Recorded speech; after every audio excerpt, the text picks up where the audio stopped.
Buenas noches, mi nombre es Tatiana Suárez y el día de hoy les voy a hablar sobre el ciclo de las políticas públicas y su análisis. Luego de haber leído el texto asignado, eh, damos cuenta de la importancia del ciclo de las políticas públicas para su implementación. ¿Cómo así? Si bien es cierto, las políticas públicas son implementadas por personas seleccionadas por el gobierno para su análisis y elaboración. Estas políticas públicas para ser implementadas deben llevar una referencia, deben tener una línea, el cual en cualquier momento podamos analizar en cualquier punto si estamos yendo por el camino correcto. Uno de los autores de los cuales más planteó dentro del texto o expuso su ciclo de políticas públicas fue Tamayo Sáenz. Él nos indica, el ciclo de políticas públicas para mí consiste en identificación del problema, formulación de alternativas, implementación de alternativas y evaluación de las alternativas. Los demás autores que intervienen en el texto eh, dicen que no es necesario, no necesariamente se debe cumplir ese ciclo tal cual.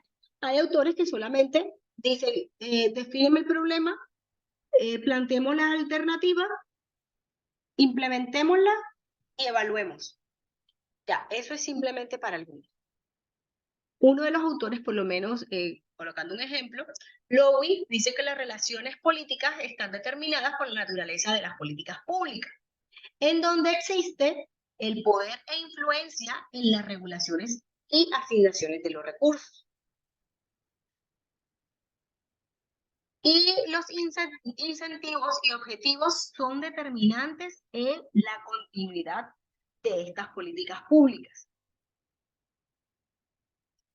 Estas políticas públicas se conocen como arena de poder.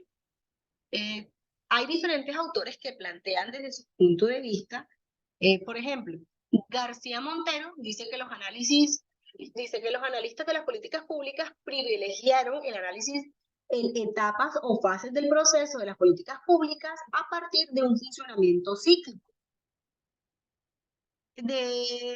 También, para Tamayo Sáenz, se trata de una construcción conceptual que permite un abordaje analítico. Esto implica que las etapas no se dan de manera ordenada, sino que se superponen o incluso algunas de ellas pueden no estar presentes en todos los procesos de las políticas públicas. Es como les decía al principio, tenemos el ciclo de las políticas públicas, es importante para llevar una trazabilidad de la misma y saber en qué etapa eh, estamos haciendo las cosas bien, por decirlo de una manera, pero no necesariamente tenemos que cumplir este ciclo, sino podemos tomarlo de una manera diferente. Eh, Hay unos que simplifican pasos y está bien. Después que al momento de hacer la evaluación de eso que uno quiere, de cuál era el objetivo, cuál era la meta, y se logra, pues no hay ningún problema por ello. Podemos decir, mientras, por lo menos, otro ejemplo, García Montero denomina a este modelo procesual y manifiesta que este esquema tiene un elemento exclusivo del Estado en el proceso de decisiones de las políticas públicas, ya que es un círculo y que pareciera que solamente el Estado es el que interviene dentro de estas políticas públicas. Y la idea no es esa, la idea es que otros factores intervengan, otros sectores, perdón, intervengan dentro de la elaboración de estas políticas públicas. Tenemos que tener en cuenta que eh, sí es necesario la implementación de estos ciclos para poder hacer una definición y un planteamiento adecuado de las políticas públicas. También tenemos que tener en cuenta que la elaboración de las políticas públicas es cuestión de quien vea la política pública. ¿Cómo así?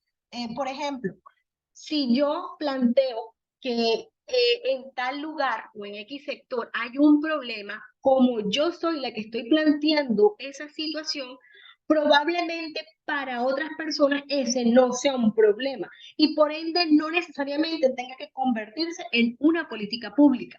Entonces, ¿cómo hacemos o cómo revisamos si esas políticas públicas vale la pena implementarlas? A través del ciclo.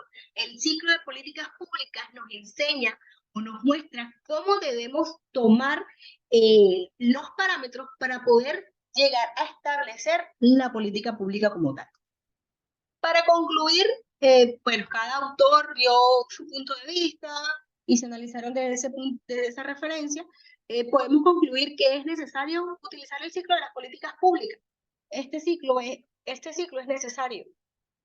También es necesaria la intervención del Estado, sí, no como el Estado muchas veces quiere ser, que quiere abarcar absolutamente todo, pero podemos concluir que sí es necesaria la intervención del Estado dentro de la elaboración e implementación de estas políticas públicas, porque él simplemente va a dar ese aporte esencial que se necesita, el recurso que se necesita para la implementación de esta política pública una vez haya superado la etapa de la evaluación de resultados. Muchas gracias por la atención prestada.